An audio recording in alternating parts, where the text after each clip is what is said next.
Edward Laos. Welcome to Travel Talk, filmed at the Peachtree Rose Marketing Studios and hosted by the hotel guide publisher, Edward Laos. Good afternoon, everybody. Edward Laos here, publisher of the Hotel Guide and your host of Travel Talk. Really excited about today's edition. I was actually referred Tess to me by a very mutual good friend of mine, and she's like, "You got to meet this person. You got to connect with this person." And so we had a call. I was excited to hear all the great things that she's doing, and to find out that we are in the same city is even better. So Tess, welcome to Travel Talk. Lovely to have you here. Oh, I'm super excited to be here, Edward. Thanks so much for the invite. Oh, it's going to be a fun one.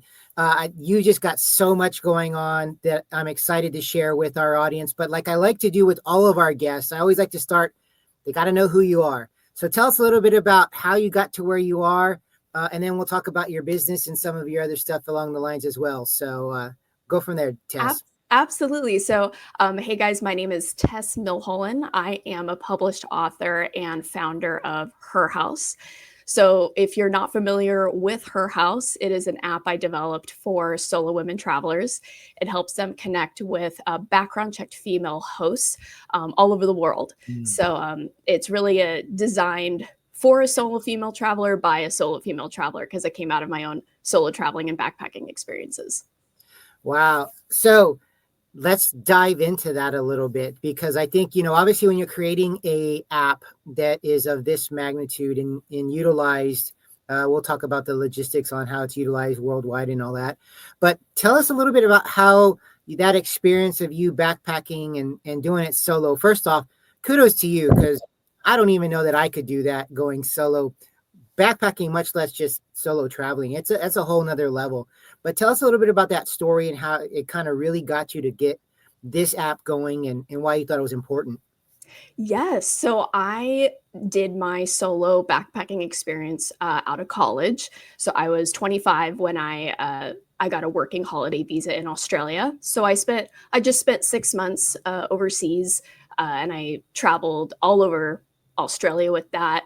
And it was just such an incredible experience for me. I definitely feel like it was one of those experiences that truly changed my life. Not only was it just good for me personally, it helped me grow in so many ways that no corporate job, no anything else, like staying in my normal life, could have given me this type of growth internally. And so it was so good for me. I met tons of people while I was over there, of course, and I'm kind of like a natural networker. I really love meeting people. I love meeting locals and having local experiences while I'm traveling. And while I was over there, I was able to secure hosts, just all over the place, just by networking and stuff. And, I stayed with people. Some of them hosted me for 1 to 2 weeks at a time. They showed me around. They cooked me homemade Australian food, and showed me where they went to church and their favorite beach spots and where, their kids go to school. And I got to really be immersed in their day-to-day, which was a really amazing experience.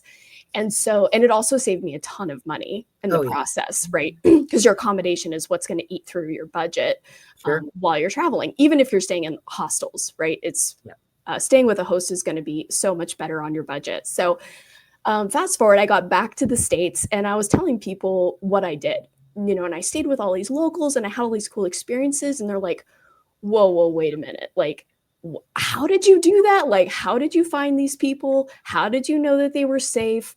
And I started realizing that this type of travel was easy for me, but it's actually not easy for a lot of other people.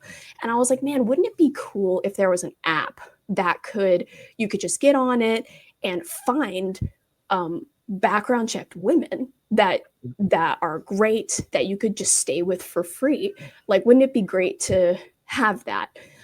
Because I know that there are other platforms where there is like a home sharing type of experience where they stay with hosts for free.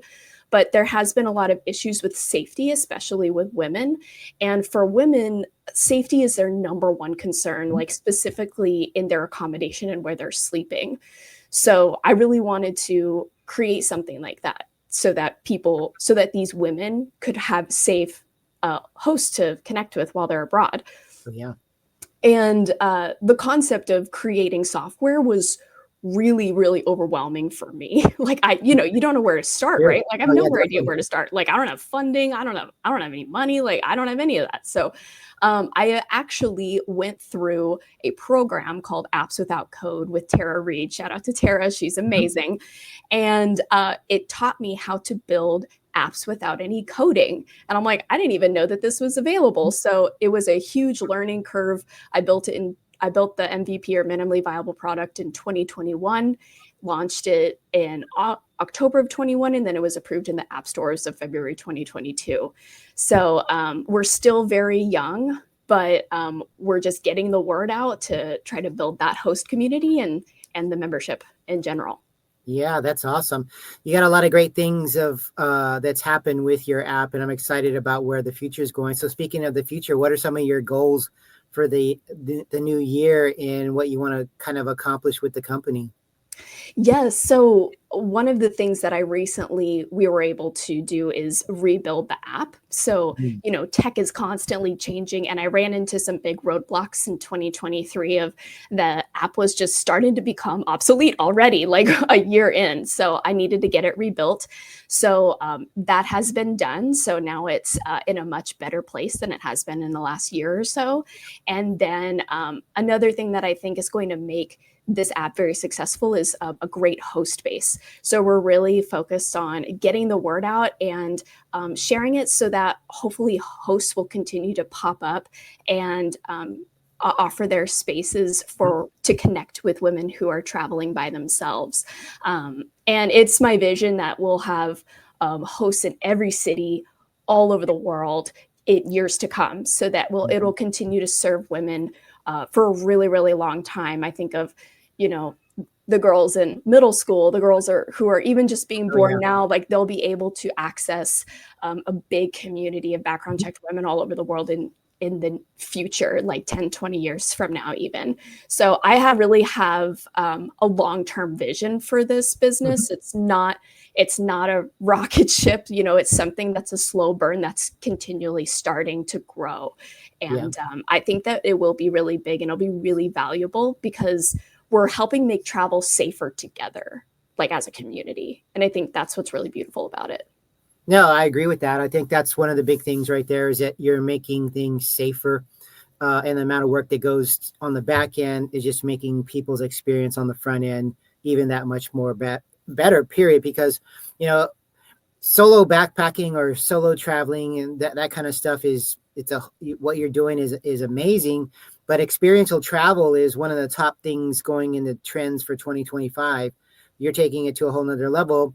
And it's nice to have those apps and the safety ability that comes with it. So kudos to you on that for sure.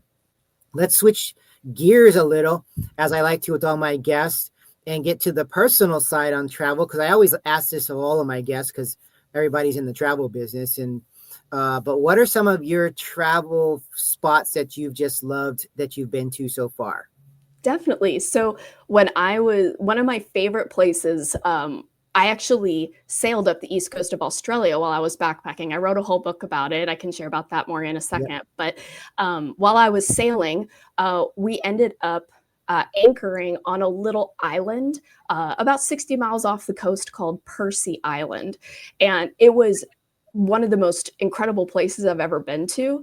There was wildlife on the island. There were people living on the island, just living like very simply, just like island living. There's no, I don't think they might have Wi-Fi, but they had their own, water and food supplies. And it was very simple way of living. And it was a really beautiful, and it was just completely away from all society. It was a really cool thing to experience. There were butterflies everywhere. I wrote about it in my book. My book is called Sherbert Skies, and it's about my whole experience of, I was yacht hopping while I was solo backpacking up the east coast of Australia. So that is available on Amazon as well, if your readers would like to hear about that, that journey. In our contact thing at the bottom, we'll put all of your links so that people can find out about that. definitely sounds like a beautiful place. What about bucket travel lists? What are some of your on your bucket travel list? Yes. So one of my big bucket lists is to spend at least 4 to 6 weeks in New Zealand, get a camper van, and just travel the North and South Islands. And because we have a lot of Her House hosts in New Zealand as well. Mhm. So, I know that I'll be able to connect with a lot of locals down in New Zealand, and it would just be a really incredible experience. That's one of my big bucket lists to do, to spend some time down there. Oh, that sounds amazing. And I know when you do it, how you're keeping track of it, and the everything that's going to come out of it is going to be amazing, because those experiences really do matter. And you're tapping into something. It's funny because you're the first person out of all of my guests that I've had that has said that's their bucket list, which how you want to travel. So there's a uniqueness to what you're doing, which is great, and it combines that with the experience of travel. So we've got a few more minutes here, but touch on a little bit about your book, and then let's kind of wind it down with, hey, how can they find you, website, socials, and that kind of stuff, and go from there. Yeah, absolutely. So my book, it's a solo travel memoir called Sherbert Skies. And like I said, it's about my time yacht hopping. So I was living on yachts while I call it extreme hitchhiking. So Yeah. I was like living on a yacht for like a couple of weeks, and then I needed to get off that one. And then I hopped onto another one with a guy who ended up being a drug dealer. That's a whole crazy story in itself. He left me on an island. It was crazy. You'll have to go read it. And then I got on another one. So it was a crazy, beautiful experience. But it continued to show me how there's good people all over the world who Mhm. want to help each other. And I got to experience that firsthand. And it's also a love story because I was actually in a relationship with my boyfriend, who's now my husband. So it kind of tells that story. It's kind of a reverse Eat, Pray, Love, where I actually found my love while I was solo traveling, and I went back to be with him and to marry him. So it was a really cool experience. And I've had some people say that it's one of the best books they've ever read. So I think that it definitely needs to get out there more as well. Definitely. Well, we'll market that as much as we can through the Hotel Guide. But what's the best way for people to find the company, the book, everything? Yes. So to learn more about Her House, just go to herhouse.co, herhouse.co online. And then all of my socials are exactly the same. It's at herhouse.co on TikTok, on Instagram. And then I also have a Facebook group as well. So yeah, herhouse.co, and you'll find all my stuff there. And Sherbert Skies you can find on Amazon. Oh, perfect. Yeah, definitely. Well, man, this has been a pleasure to have you on the podcast. I know now that you're here in San Antonio as well, there may be a live actual podcast that we'll probably do later on, especially with some of the travel that you have on tap. And you could actually be, for those of you who are listening and follow us on the Hotel Guide, Tess is going to have an article in our upcoming edition as well. So we're really excited about that too. So be on the lookout for that. Tess, it's been an absolute pleasure having you on Travel Talk today, and all the great things that you're doing with your app. I appreciate it. Thank you so much for your time, Edward. I love the Hotel Guide and excited to see where it goes from here. Oh, perfect. To all of our readers, listeners, and followers, please continue to do that at thehotelguide.com. Also, we'll have the socials and website for Tess and her incredible company and book in the comments below. But as we always like to say, till next time, travel and make memories. And everyone, will talk soon. Take care.